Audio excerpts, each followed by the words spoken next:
Good morning, everyone. Welcome to Tallahassee Leads Here. My name is Darby Kerrigan-Scott. I'm one of the co-chairs of the LT 2.0 Journey to Racial Justice, along with my wonderful cohort who will be joining us later, Dr. Malone Smith.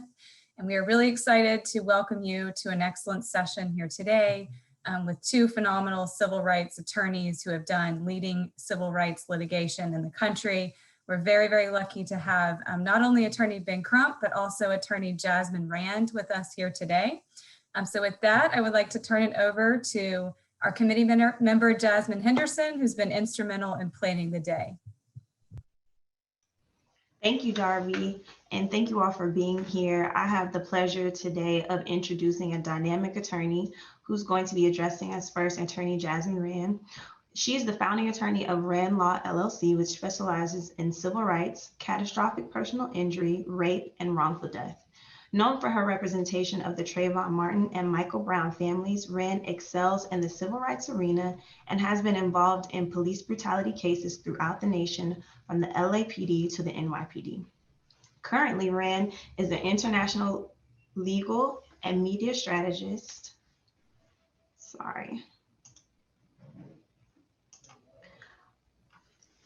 For the George Floyd family, and helped the George Floyd family in filing an urgent appeal before the United Nations and in launching an international social justice campaign. In addition to her legal practice, Rand is an active professor and annual teaching faculty at Harvard Law School's Trial Advocacy Workshop. She is also a former adjunct professor at the University of Miami School of Law, where she wrote curriculum and taught a course on the Trayvon Martin case. Rand also served as an adjunct professor at FAMU, where she wrote curriculum and taught legal problems of the poor. Most recently, which is my favorite, Rand authored a curriculum for a class entitled Lawyering a Movement, #Justice for George Floyd, and is co-teaching the class with attorney Ben Crump at the FSU College of Law. Utilizing media to bring attention to civil rights issues, Rand frequently appears as a national legal analyst on CNN, MSNBC, Fox, and numerous international television networks. She's been featured as a legal analyst on shows such as Anderson Cooper 360, Nancy Grace, The O'Reilly Factor, and Hardball with Chris Matthews. She also appeared as herself and a narrative voiceover on the documentary Rest in Power, the Trayvon Martin story, produced by the one and only Jay-Z. Rand's service to the legal community and social justice movement has been acknowledged and recognized by several legal associations. In 2012, she received the National Distinguished Civil Rights Advocate Award for fulfilling the legal profession's highest ideal in advancing equal justice for all. In 2013, she was recognized by the National Bar Association as one of the nation's best advocates, top 40 lawyers under 40 in US. And in 2017, 2018, 2019, and 2020, she was selected by Super Lawyers as a Florida Rising Star, representing the top 2.5% attorneys in the United States. It's absolutely amazing. So we all want to give a Zoom virtual round of applause for the amazing attorney Jasmine Rand.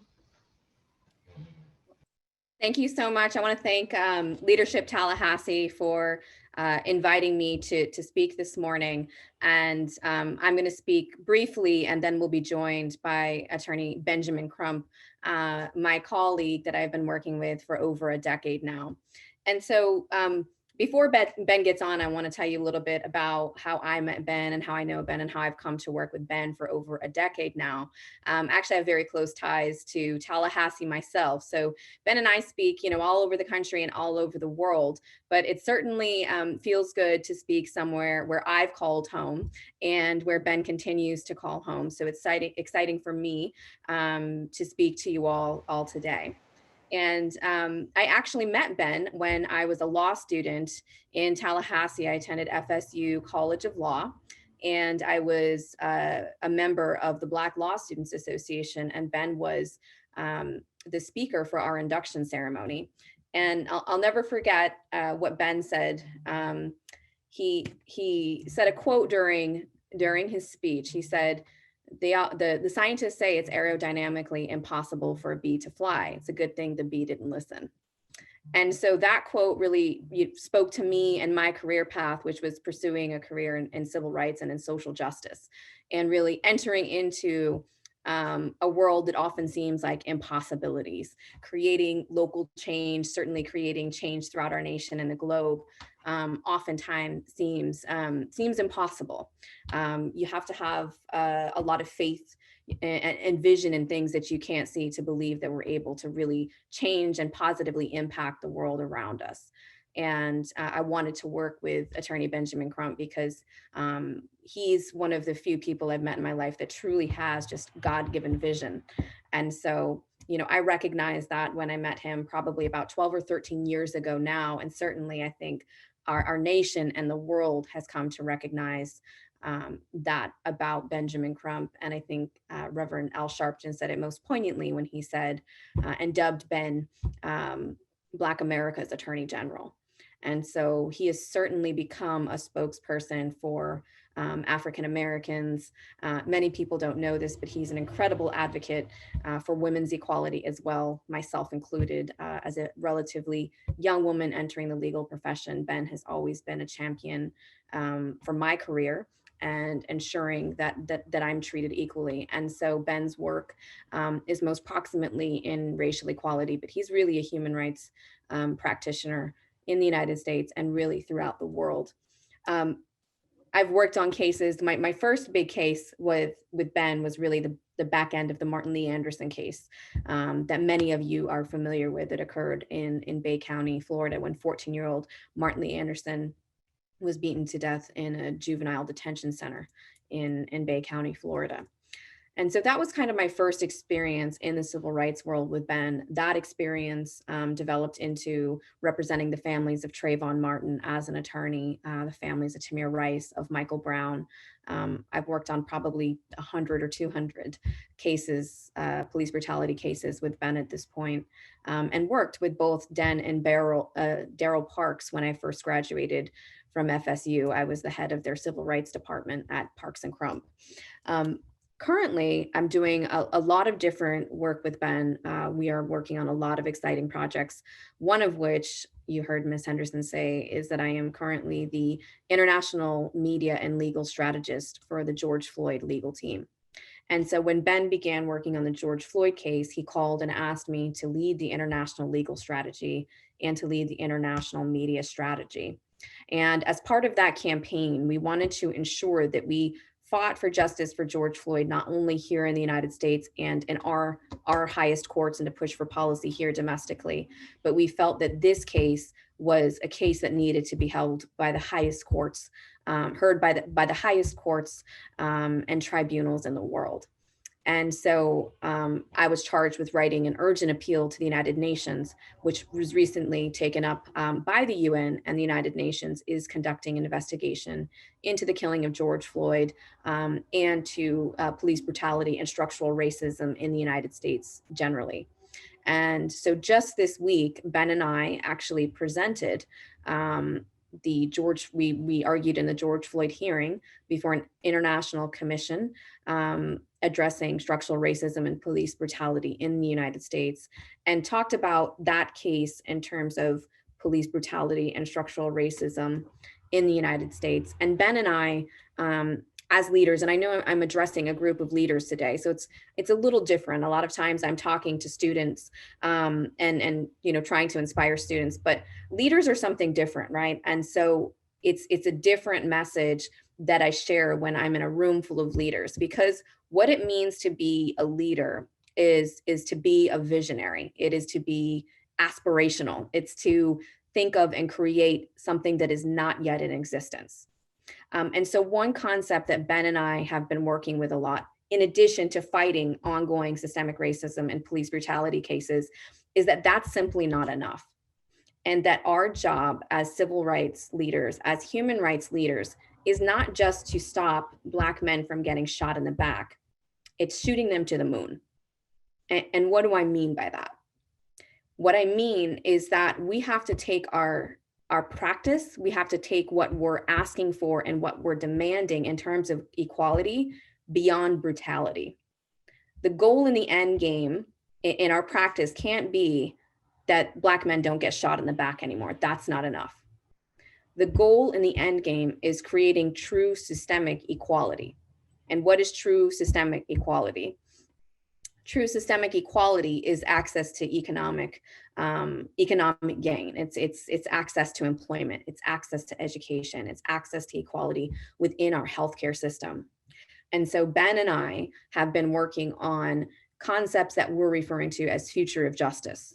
And he and I are actually co-founding an international human rights organization that we have not publicly announced yet. That public announcement is forthcoming. So you guys are some of the first people that will hear that we are launching a foundation called the Future of Justice in the next week or two to address how we can create more equality, not just within the criminal justice system, not just in the context of police brutality and creating more equality in terms of policing, but how do we create more equality? How do we bring the gamut of civil rights and human rights in our nation to the constitutional guarantee, the pursuit of happiness? How do we bring ourselves beyond that? And so to bring ourselves beyond that, normally in the law, we're dealing with precedent. We're dealing with how do we apply laws that have already written? How do we rely on precedent to make our argument? Ben and I are no longer, relying on precedent. We're not looking backward, we're looking forward in terms of what can the future of justice look like. And so as part of our future, looking at the future of justice, I tell my students all the time that to lead and that to be a visionary means that you have to lead with your eyes wide shut sometimes. And what does that mean? It means walk by faith and not by sight. That we have to believe more firmly in everything that we don't see with our human eyes, right? Because if we look at the world around us and if we see all of the inequities and inequalities out there, and we believe that that's what's most real, then we have to accept we have to accept the perpetuation of these inequalities. We have to think in our minds and envision with our minds and use our hearts to create a world that does not yet exist. And so that requires vision. Leadership requires vision. And I think it's important, especially when speaking, we so often are limited to speaking to groups of attorneys. And it's always amazing when we're able to engage people in different disciplines and that engage in different forms of leadership, because creating true social change is not done just by attorneys. It's done by doctors in the medical profession who advocate for equal treatment of women and minorities to be promoted as doctors, equal treatment in terms of access to healthcare. And it takes, we even work with what we call our justice dentist. We have a dentist that we work very closely with who provides free dental services to people in need. It requires justice professors, professors who are willing to teach curriculum on important civil and human rights issues. And so it's important, when people ask me, what can you do? I say, go back and do what you do best. Excel in your God-given talent, whatever profession it is that you're called to, and create equality within your profession. If you're a woman working in a corporation, bring other women in, seek to help other minorities within your organization get promoted for jobs. And so participating in the civil rights movement, participating in social justice, participating in Black Lives Matter doesn't mean everybody does it in the same way. It doesn't mean we all stop working, we hit the streets and we protest. Protest is certainly an important and necessary part of creating social change. But what it really means is creating it and working to be a better civil rights advocate in your own life. And so, yes, you can participate in campaigns on social media. It's important to do that. It's important to disseminate, to spread information and awareness. But it's also important to do it within your own world and within your own sphere. And that looks many different ways for many people. But, it's really about creating and working toward equality in everyday life and with the power that you've been given. And so when Ben and I are working and when we approach situations and problems, we take a really multidisciplinary approach. And what do I mean by that? So for example, each movement that we've worked on has really followed a pattern, and we've worked with a lot of different leaders in a lot of different capacities. And so one of the first things that happens when we work on a case like Trayvon Martin or Michael Brown or George Floyd is that we use media as an instrument of social change. And so we often work with journalists that we have relationships with. We hold press conferences and we really message the campaign. In the Trayvon Martin case, you may have heard rhetoric like "I am Trayvon Martin" or "Justice for Trayvon." You know, the same with Michael Brown, "Justice for George Floyd." And so we work to generate media to disseminate this overall media campaign and message. That's often accompanied by protest. A lot of times Ben and I protest ourselves. A lot of times we speak at rallies. People protest on their own independently. Some of those are organized by us. Many, if not most, are not organized by us. A lot of those just happen independent of us by by people throughout the nation and really throughout the world who care about these issues that Ben and I are working on. And then there's the underlying legal case. And so oftentimes we have to advocate for the arrest of the people who have killed our clients. Because of systemic and racial injustice in America, oftentimes killing even an unarmed Black man, woman, or child does not lead to the arrest of the perpetrator, particularly when that perpetrator is a white person. And so a lot of times in our positions of advocacy and leadership, we have to lead these protests and utilize media to call for the arrest and prosecution of the perpetrator of the crime. Oftentimes, fortunately, Ben is successful in doing that. And oftentimes we see, the perpetrator arrested that will face either a grand jury or a jury. Unfortunately, it's still not common to see a conviction. But we have to keep fighting and pushing for the arrest, because the reality is this person, that these people generally would have never even seen a jury if it wasn't people for like Ben Crump out there using his resources and his power and his influence, to fight for those that no longer have a voice. We also work on the civil aspect of the case, meaning we pursue civil rights action in court. We pursue monetary damages on behalf of the families that are wronged, to get monetary damages for their children, to help raise their children and take care of their children's needs as they're no longer able to do it, to be able to educate their children and to provide, although it falls woefully short of what we would hope to give their children, which is a mother or father back, or what we would hope to give a parent back, which is the loss of their child. The best that Ben and I can often do is to fight to obtain justice, in the civil rights and civil arena. And so frequently, although a lot of the criminal prosecutions are not successful in every one of these major cases, we have been successful in civil court. And then at the end, I guess as these cases progress, and then toward the end, Ben and I find it really important to go back and distill that information, what we learned as leaders at the forefront of those movements, into academia. And so, as you may have heard in my bio, I've written 2 courses now, one on the Trayvon Martin case and a second course that I'm currently teaching. And I saw one of my students is actually on Landis. And so we are currently teaching a course at Florida State University College of Law called Lawyering a Movement, #George Floyd. And so teaching and passing on this information to the next generation, I think is what's most inspiring to Ben and I as leaders. Because as leaders, like parents, the best thing you can do is pass this information on to the next generation to raise a generation that's better and more talented than yourself. And so Ben and I find it important to really kind of stop and distill what we learn from leading these movements into academia, to put a pause in our schedules and go back and to teach. He and I are both signed to the same speakers bureau, so we frequently travel throughout the United States and the world, talking about the importance of leadership and in combating racism and structural racism. We also use media toward the end of these cases to again generate academia in many different films that we've worked on. Ben and I both worked on Rest in Power, that was produced by Jay-Z, and that told the story of the Trayvon Martin case. We worked on the Stranger Fruit film with Jason Pollock, and that told the story of what happened in Michael Brown's case.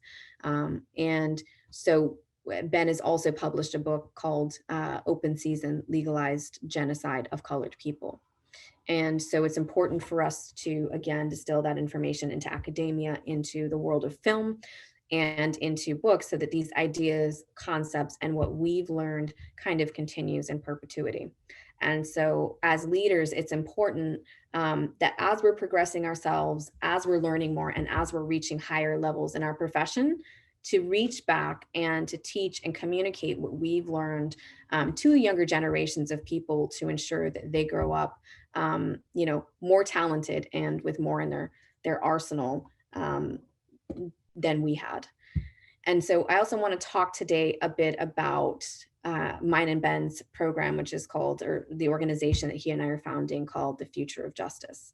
And so I think it's really exciting. I'm hoping that those of you on this call today will be interested in helping us with this project. And so it really parallels a lot of the work that we've done in these cases. And so one aspect of our organization is called justice law. And so Ben and I plan on taking cases on a pro bono basis through the organization and actually representing clients on a pro bono basis. We have another component where we're going to be working with justice doctors. And so in the justice doctors category and justice scientists, we're going to be working to sponsor free DNA analysis for exoneration efforts. We will be working with medical examiner Dr. Michael Batten. Many of you on the call may have heard of him. He had a show called HBO Autopsy. He did the autopsy for Michael Brown, for George Floyd. He did JFK's autopsy back in the day. And he's done a lot of autopsies with the United Nations and to further justice in the human rights realm. We are also working with other types of forensic evidence and analysis. And so we're going to be working with a team of justice doctors and scientists to really forward the cause of social justice.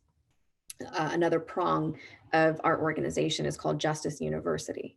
And so through Justice University, we're actually founding a leadership institute, and we're going to provide training where we'll have a physical location where we'll bring in about 40 students a year to do really intense one-on-one training with some of the academia that Ben and I are writing. We're going to train them on how to address the press, how to speak in front of people, how to prepare messages, how to message a movement, and really prepare them for how to step into leadership roles. And so we have a lot of professors that are working with us. Ben and I both teach adjunct and teaching faculty at Harvard Law School. We teach in the trial advocacy workshop there. And Ron Sullivan, who is the director of the Criminal Justice Institute at Harvard, is going to be one of our justice professors. And so we'll be working with professors, and we'll be opening applications to professors all over the country to work with our institute to create this important academia, to train students in our leadership institute, and also to prepare policy recommendations domestically for use in Congress as issues arise, and also for presentation before the United Nations. The kind of the other component of our organization is centered around justice media. And so that's kind of continuing. I'm sure all of you on this call today have seen Ben's face on the media many times, probably even this week.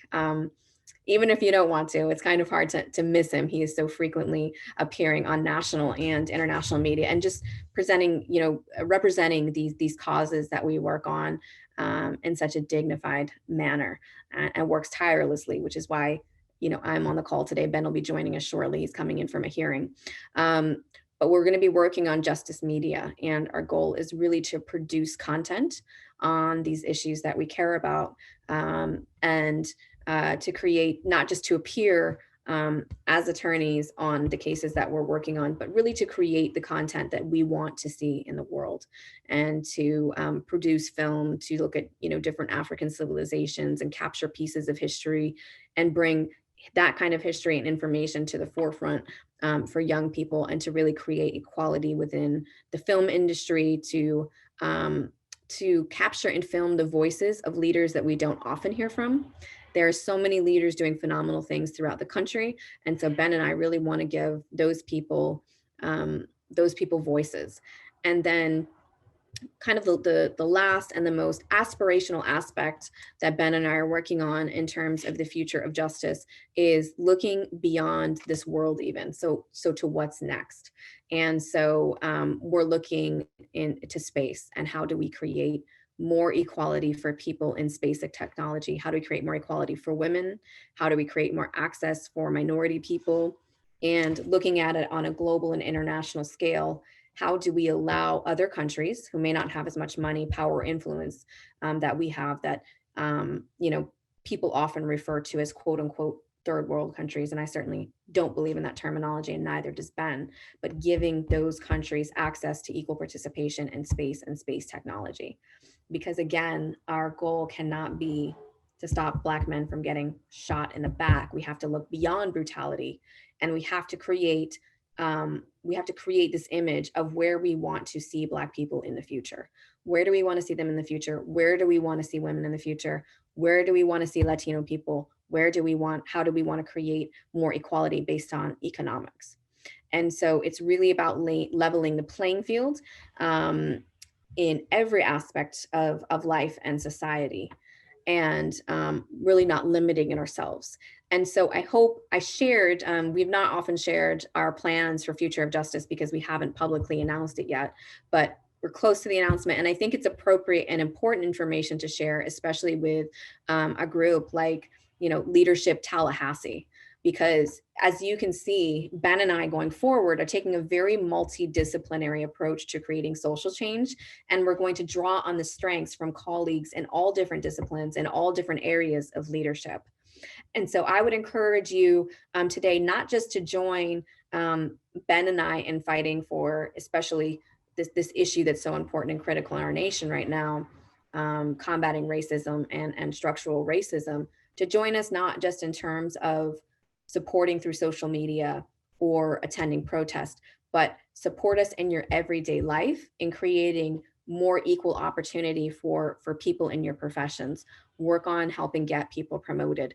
Take the time to stop and help a student write an application for law school, to write an application for an undergraduate program, to write them a letter of recommendation, to make introductions for people. That's one thing that racial minorities are often missing, is a network.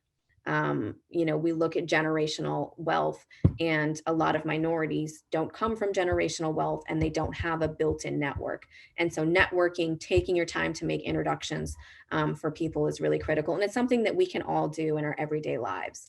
And you don't have to wait for somebody to come up and ask you for help. If you see a young person, if you see a colleague, if you think they're talented and they should be promoted, then step up and make the suggestion yourself. You don't have to wait for anybody to ask you to do it. Approach that person and say, hey, I think you'd be great at this position, or I think you should apply to this school, and work with them from there. And so I don't want to take up too much time, because I think I've already talked for about 20 or 25 minutes, and I do want to give time for question and answer. And want to give some space, time for Ben when he jumps on the call. So I think we can take questions now. All right, thank you. So I've received some questions, and Darby, I don't know if you've received any privately, but I wanted to give an opportunity to, I think the person that sent it to me was Gabrielle. If you'd like to answer or ask your question. Are you still on? I am. I'm here. Okay, go ahead. Hi. Thank you so much for this opportunity. I did have a question I wanted to ask you. In this incredibly divided world that we're living in, how do we reason with people who still believe that systemic racism does not exist, who claim that Black Lives Matter is a terrorist group, and whose reality about the current climate is very different than our reality, especially when these people are often in positions of leadership and influence? I honestly think that those people, and this might not be the answer you're looking for, I don't think those people are worth my time. And people who have views that are so extremist, I think engaging and trying to change their minds is futile. I do think it's important to really work on engaging the middle. And to me, that's important. I'm a Democrat, but I can honestly say that after watching what has transpired in our nation in the last 4 years, my party allegiance and alliance is much less important to me. And why do I say that? I say that because I've seen a level of extremism that has developed in the Republican Party. And to be fair, there's a level of extremism that I don't even agree with in the Democratic Party. And so, I see these levels of extremism emerging, and President Donald Trump, in my opinion, is our former president, thank God. He did so much damage to our nation.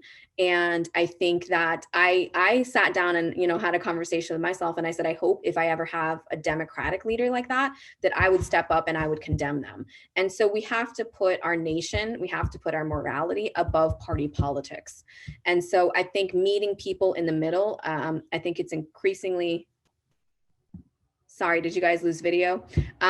I think it's increasingly important for us to meet in the middle, but I think in terms of working with people who just have such extremist viewpoints, that's not where I waste my time and energy. I put my time into uplifting the people around me. And it doesn't matter what that person says. They can believe structural racism doesn't exist all day long, but if on this end of the spectrum, I'm giving 4 or 5 people an opportunity that directly combats structural racism, then I'm doing my job. And so I guess to distill what I just said, for the people that, you can meet in the middle, I think it's worth working on that progress. It's important reaching across the aisle. It's important to look beyond party lines, beyond race, beyond economics, and finding common ground with people. But for people who are so extremist in viewpoint, that's not where I spend my time. Thank you. I was wondering though, because what about the people who are in positions of power? We can't just let them have these viewpoints and the influence over people who then in turn impact other people's lives. So what about those individuals, the people who are in leadership positions? So you can impeach them, you can, actively lead campaigns against them, you can run for office against them. And so for people in positions of power, yes, they do have to be directly contested. And so, that's part of what mine and Ben's work is. Even with our presentation to the United Nations, I have shared with them many times that I feel like our president's rhetoric, including before the insurrection, that our president's rhetoric was dangerous, that it was getting close to some of the rhetoric that I had seen, that I've seen and studied historically, that has caused violence against minority groups, that has led to violence and death. And we see what happened a few months later. So Ben and I are really advocating at the highest levels to try to weed that type of rhetoric and that type of thinking, to kind of weed that power out. Thank you so much for your work. Thank you. I think we have Ginny Daly's question next. Ginny, go ahead. Sure. Thank you, Professor Rand, for joining us today. We're happy to have you. My question is, if I am a business leader in a field other than law, so I know we have bankers, we have some builders, real estate, insurance people on the line, what role can those folks play in anti-racism efforts and justice reform? Probably one of the biggest things that we need is economic reform. Because if you can't put money into creating equality, it's like you're not putting your money where your mouth is, right? So what good is it for people to be free if they don't have access to, the basics in life? So for people, in the banking industry, for example, there's so much discrimination in lending. And so if you see discrimination, you can call it out. You can encourage, if you're in positions of leadership, you can go back to your bank and say, hey, let's take a look and examine if we're behaving in any ways that are discriminatory. If we're not behaving in ways that are discriminatory, can we look at doing lending, for certain segments of the minority group? Can we look at funding and donating money for startup businesses to help empower women or help empower racial minorities? And so, with money and finance in the banking industry, the impact and the ability to create meaningful change in people's lives is really, is really limitless. And, with real estate and marketing, look at mentorship opportunities, really look to your own communities and professions and what's around you, and be creative. And so it's really about, there's no one formula for how everybody can engage social change. I guess what I can say is that it's about being intentional. And so not just sitting there and waiting for a way to create change to come to you, but observing the world around you, identifying or recognizing someone who's either in need or who's talented, but whose talents might go unnoticed because they're a woman or because they are a minority, and kind of reaching out and offering, a helping hand to help that person progress. And even if it's one person, creating change in one person's life is so significant. And that's why I teach. I teach because, to be quite honest, Ben and I lose money when we teach. It's not about money. We put a tremendous amount of time into creating the curriculum, into our students. I have relationships even with most of my students now outside, where I'm helping them, not just as a professor, but I'm giving them mentorship opportunities. So when I'm working at the United Nations, I tell my students, do a piece of this, do some research, list this as experience on your resume. Now you're better than I am, because I didn't have UN experience when I was your age, when I was still in law school, and now you do. So take that, run with it, and do something with it. And so yeah, I guess that's it. It's really about being intentional about creating change, and being creative and thinking about, just identifying people in your own life who might be at work or might be at school that you can help change. Thank you. And I can personally attest to the impact that you're having on law students, because Landis, who's also your student, is our law clerk. And I put him on everything that has to do with our economic development issues, and he's great, especially as they impact the minority community. So I think that Sue Evers' question is next. We love Landis. I think he's out there. He's getting a lot of airtime on this meeting. You're not going to be can't tell him anything after this. Jasmine Henderson, will you please ask Sue's question? She left for the tornado warning. Okay, no problem. When protesting, how do we make sure that Black Lives Matter is not politicized as being the enemy, e.g. Portland, et cetera, and damaged property and violence being blamed on BLM? What do they see in terms of the current, more conservative philosophy in the judiciary? How do you approach this? This is really 3 questions. And how do you pass this information on to people in more conservative academic settings?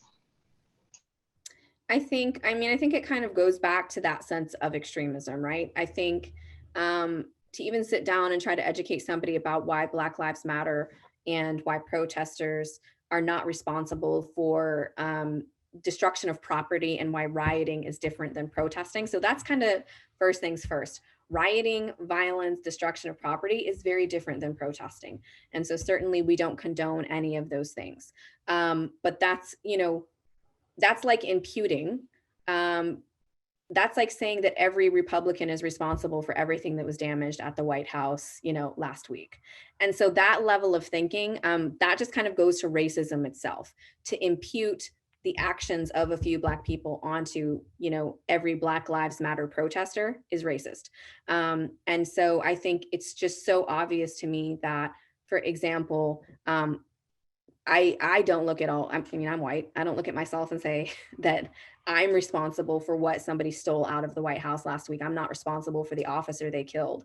And so I think most of us can understand that it would be egregious to say that Republicans kill cops because there was an officer who was unfortunately killed during the insurrection at the White House last week. And so to impute that officer's death on white people and the Republican Party itself, I think would seem ridiculous to most people, right? I don't think that that's something that can be imputed to an entire race and into a political party. And so I think kind of breaking things down like that for people, they might get angry, but that's the reality. And so imputing that behavior on Black Lives Matter protesters, period, is itself, an act of racism. And so I think, like I said, I don't spend time engaging people back and forth who have such a limited understanding. I do think it's important. Some people are stuck in their ways and some people don't want to change. And it's not my job to go change those people's minds. It's my job to raise a generation of people who think, who are better, who are brighter, who are kinder, and who are more loving. And for those people who want to meet in the middle, for those people who may be truly just uninformed. Even myself, I grew up in Vermont and did not grow up around many racial minorities. So when I first moved, I always wanted to be a civil rights attorney, but even my family was like, well, what are you going to do? You're not going to have a job. You know, there's not going to be anything for you to do. And so sometimes things are just from a lack of understanding or lack of experience. Sometimes something comes from a place of not wanting to understand and not caring to understand. And so for those people, I just don't waste my breath unless, you know, there is the caveat, unless they're in positions of power, and then I do. Okay, I just got an update from Attorney Crump's office that he's coming in now, so I just wanted to let you know, Amanda. Okay, great. Looking in the waiting room for him. Okay, so until then, I guess we can go to the next question, which was Jannie Daly. Thank you. I appreciate the opportunity to ask a question. So I am involved with my husband at the local government level. And for Tallahassee, we have adopted the Obama administration's police reform measures that were called 8 Can't Wait. It was 8 police reform measures. And it's my understanding Tallahassee Police Department has adopted those measures and implemented them. Beyond that, what measures are you aware of to reduce and change police brutality that are successful in other cities or other states? You know, what has worked and how do we bring that to Tallahassee? So two of the most important things that I think are independent prosecutions. You know, it's problematic when you have police working with prosecutors on a daily basis, addressing people who might actually be, you know, who are committing crimes. And so oftentimes the prosecutors are reaching back out to the officer saying, I need, you know, this additional information, and sharing information about investigations and working together as colleagues. And it's very difficult for those prosecutors. And even from a human standpoint, I think part of it's understandable, right? It's hard to hold somebody accountable that you've built a friendship with and that you've known for however many years. And so there's a tremendous amount of bias. It's very difficult for local prosecutors to prosecute police that they might have worked with for years. And so I'm a big proponent of independent prosecutions when it's an officer involved shooting or killing. And I'm also a big proponent of independent medical examinations. There's a tremendous amount of corruption in medical examiners covering for police. And so we saw that in George Floyd's case with a medical examiner saying there was no evidence of asphyxiation despite a 9-minute video of the officer's knee on George Floyd's neck. I had a case in Polk County, Florida, where an officer hit and killed a Haitian man riding a bicycle. And the Haitian man had a beer or two, and the medical examiner concluded that he died from alcohol intoxication, not getting hit by a police car driving 40 to 50 miles per hour. And so we really have to, I think independent medical examiners are a tremendous amount of value. Ben and I use medical examiners on a regular basis to prove police brutality cases. And as I said, part of the Future of Justice program that we are working on is to provide funding and to provide independent autopsies to assist in police brutality cases.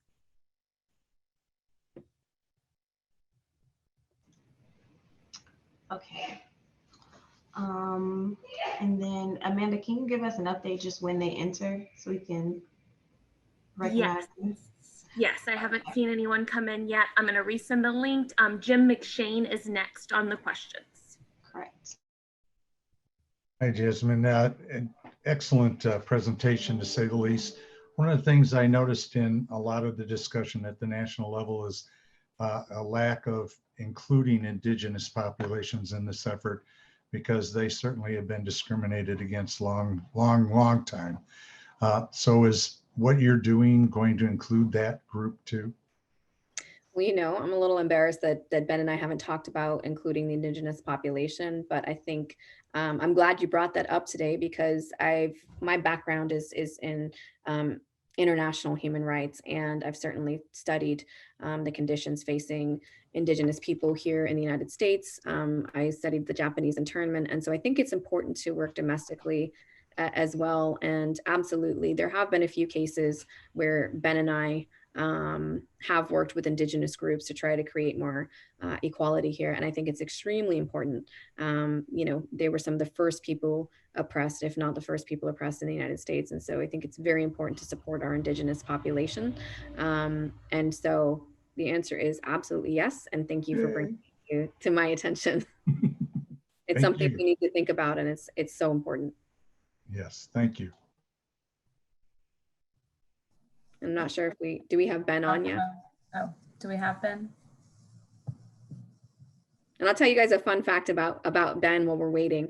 I've known Ben for about 12 or 13 years, and he is just such an incredible person. He's like my father, and he actually walked me down the aisle in Vermont on New Year's Eve last year. So Ben is more than a colleague. He's really a father figure to me, and it's really been an honor to learn from Ben, to work beside Ben, and he's been such an incredible advocate for me and so many young people looking to enter into the legal profession. That's a wonderful story. Thank you for sharing that. It makes us love him even more. That Gina Giacomo was up next for the questions. I think we're still waiting for Ben. Hi, thank you. Very informative. Just a general question about how either participants on the Zoom meeting today / Leadership Tallahassee might be involved in either supporting the Future of Justice Foundation or participating, or just was curious what possibilities there might be in interacting with that great project. I think that the possibilities are pretty endless because we're taking such a multidisciplinary approach, as I said, that we really need people from all different professions. So for example, yesterday, we were on a call with a dentist, a politician in Ghana, people from the entertainment industry in Nigeria. And so really it kind of runs some people from the banking industry in Switzerland. And so it really just kind of runs the gamut in terms of professionals that we need. I think there's really a space for everybody within the Future of Justice. And so if you're interested, we will be launching, I think in the next week, hopefully by the end of next week, we'll have our launch, and our website will be widely disseminated by that point. But you can certainly reach out to me directly if you're interested in participating, and I'll certainly share the link to our website and get you involved. My email it's simple. It's just jasminerand@gmail.com. I don't want to speak for the group Leadership Tallahassee, but if you could share that when it all launches with Barbara or Darcy or whoever would be appropriate, I'm sure all of us would be interested. They could send it out to us participants. Yes, absolutely. We'll make sure to share the link, and anybody who's interested in being involved, just let us know, and we will get you tapped in and make the most of the resources that you have to offer. Thank you. I think the final question or comment was from Katrina Rivers. Did you want to share your comment?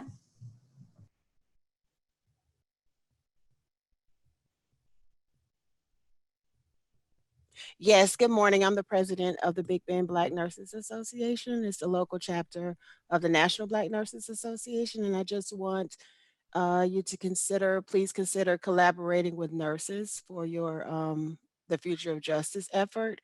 Nurses have a social contract with the public. We were awarded the most trusted profession for the 19th consecutive year by the Gallup poll. And with regards to an ethical perspective, we're obligated to integrate principles of justice into nursing and health policy. And the persistence of structural racism and the impact of racial trauma is indeed a public health emergency. And there are staggering health consequences, physical, psychological, emotional, that are compounded by the persistence of health inequities.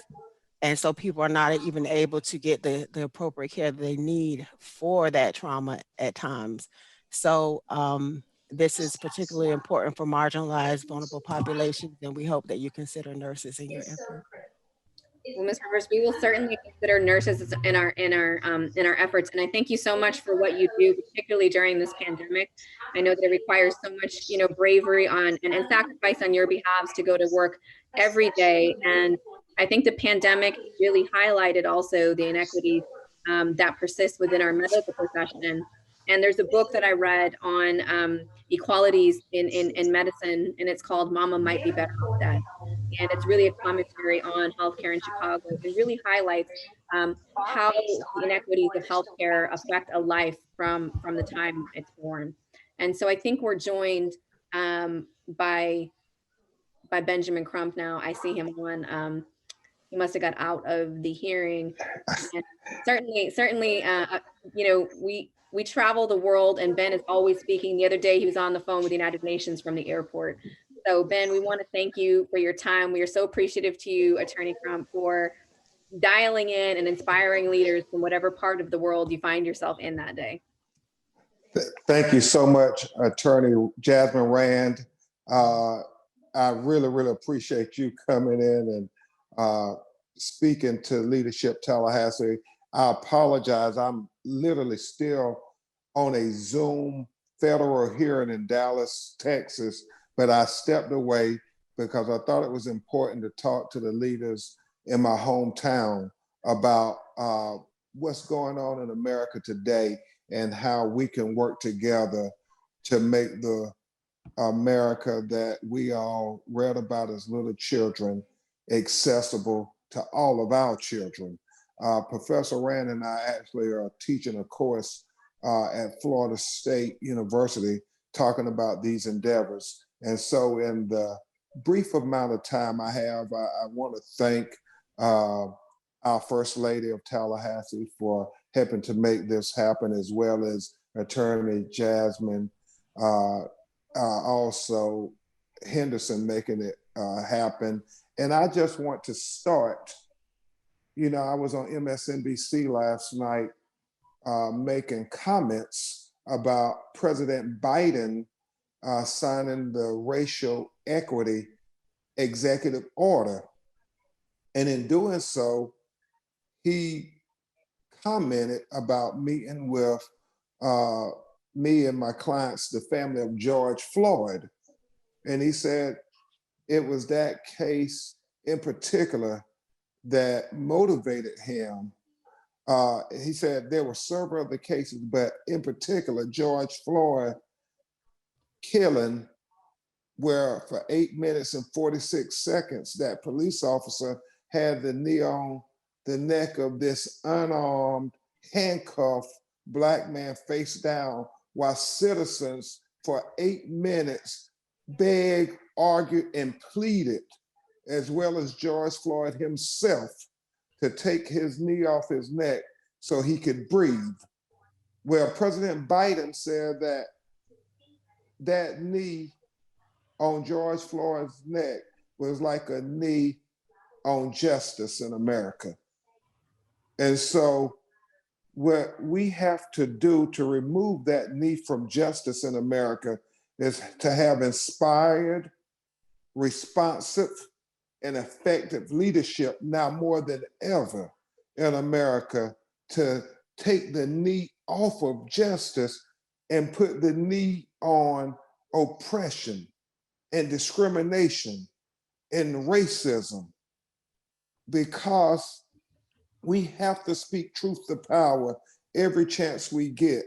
And we have to be able to declare that the enemies of equality cannot win this battle. The enemies of equality who was endeavor to use the law as a weapon to oppress, versus us who believe in the American Constitution, that we must endeavor to use the law as an instrument for good.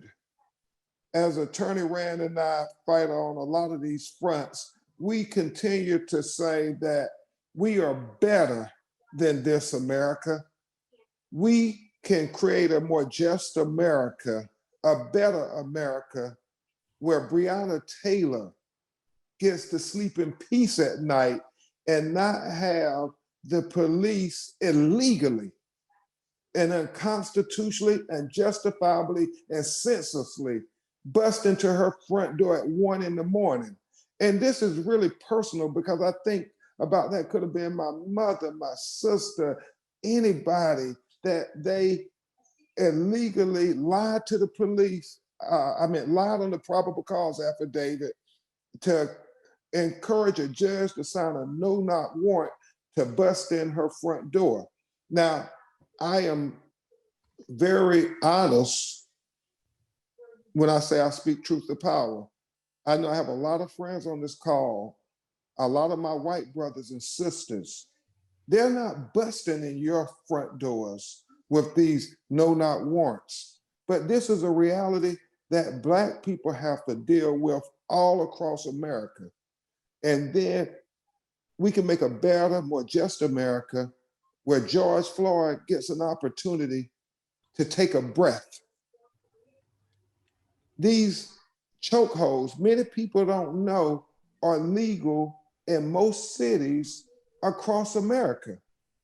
What we have found in our litigation in George Floyd is what we've long suspected, that these chokeholds are disproportionately applied against minority men, men of color, over 77% of the time when the police engage in a carotid artery chokehold or strangulation, it's against a man of color.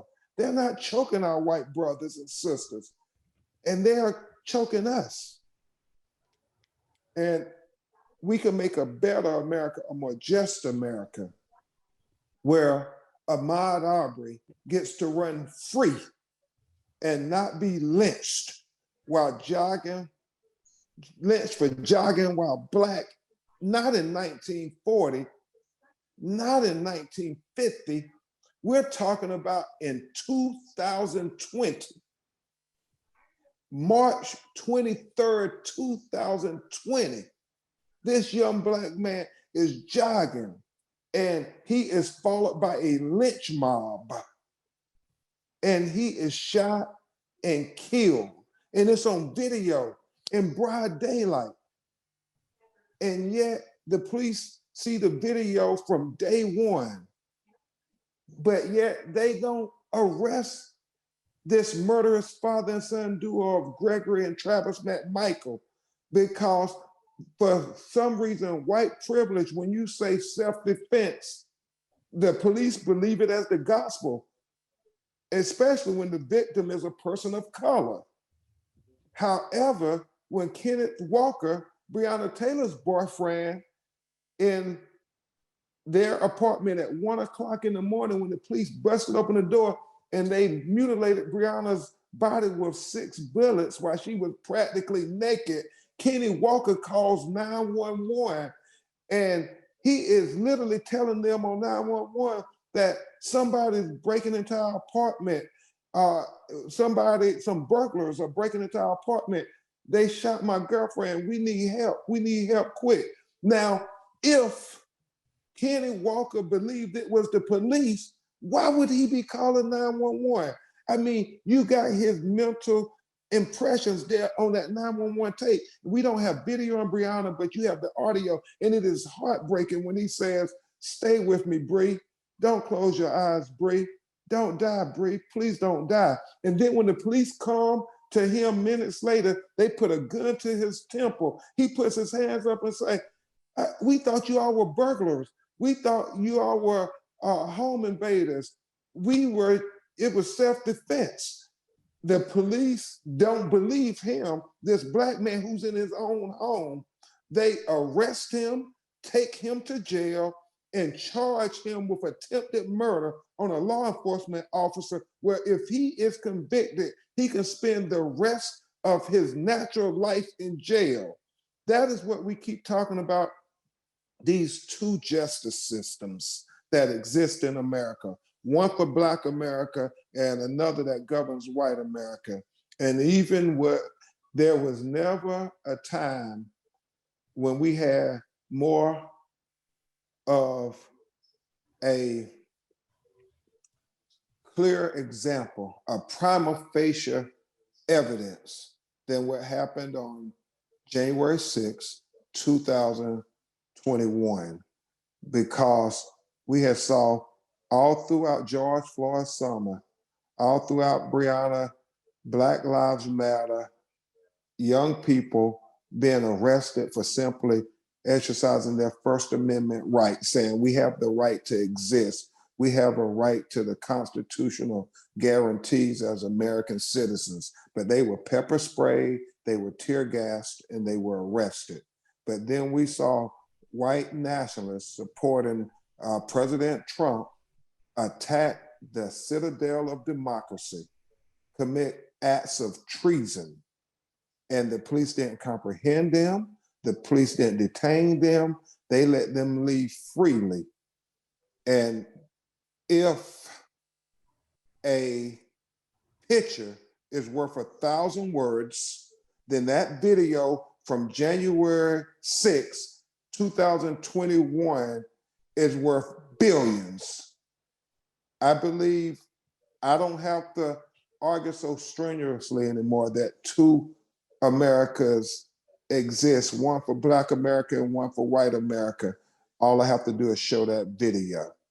And so I invite you to live in the spirit of Dr. Martin Luther King, who said in his letter from the Birmingham jail, just because they say it's legal, that doesn't make it right. He said everything that Hitler did to the Jews in Germany was legal. That didn't make it right. Slavery was legal. That didn't make it right. Segregation was legal. That didn't make it right. And when they try to tell us what they did when they killed Breonna Taylor, our sister, who was an EMT worker, no criminal history whatsoever, was legal, that doesn't make it right. And in conclusion, I say, in the spirit of Dr. Martin Luther King, who said, Jasmine, the coward asked the question, is it safe? He said expediency asked the question, is it politically correct? And then he said vanity comes along and asks the question, is it popular? But then he said conscience comes along and asks the question, is it right? And Dr. King concluded there comes a time when one must take a position that's neither popular, nor politically correct, nor even safe.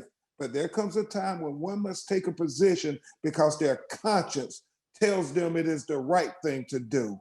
I submit to you, my brothers and sisters of Leadership Tallahassee, of which my wife is a member, it is the right thing to do to stand up for our children.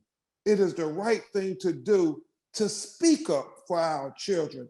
It is the right thing to do to fight for our children. Because if we don't fight for our children, we can't expect anybody else to do it for us. So we have to make a better America where all our children get to listen to what we quote all the time when we say we hold these truths to be self-evident, that all men are created equally, that they're endowed by their creator with certain inalienable rights, that amongst them are life and liberty and the pursuit of happiness. Well, America, that means Black people too, because Black lives matter. And we have to believe that in our heart. We have to believe in this equality. The science has told us the color of our skin is the least determinative factor to the limits of our capacity to fulfill our destinies. The only question is, do we believe it in our hearts? Do we believe science? Or do we really believe in our subconscious that our Black and brown brothers and sisters really aren't as good as us because of the color of their skin? I go in courtrooms all across America and I challenge prospective jurors. Do you really believe we're equal? Or in the backs of your minds that you don't want to admit that you still think that the science isn't accurate, that people of color are somehow inferior? Each of you will have to answer that question in your quest to be more effective leaders. Thank you.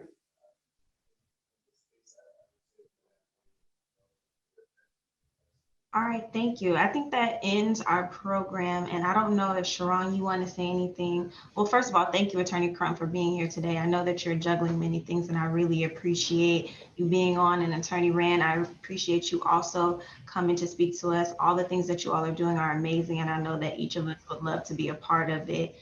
And now I'll turn it over to Sharon to see if she has anything further to add before we transition to the next segment. Thank you, Jasmine. Thank you so much, Attorney Crump and Attorney Rand, for being with us today, sharing your insight, sharing your time. We're just so grateful to be a part of your story as you talk and you go across the world, spreading the importance of human rights and particularly social justice. So again, thank you for being here. Thank you to all of the individuals that have participated in this Tallahassee Leads Here. It is really an honor for me as chair of Leadership Tallahassee to walk this journey to racial justice with Leadership Tallahassee and our LT 2.0 cohort. So thank you for your participation. We had at one point nearly 100 individuals on this call to hear from Attorney Crump, but also to show their interest and support for something that we know is a very important issue. So again, thank you.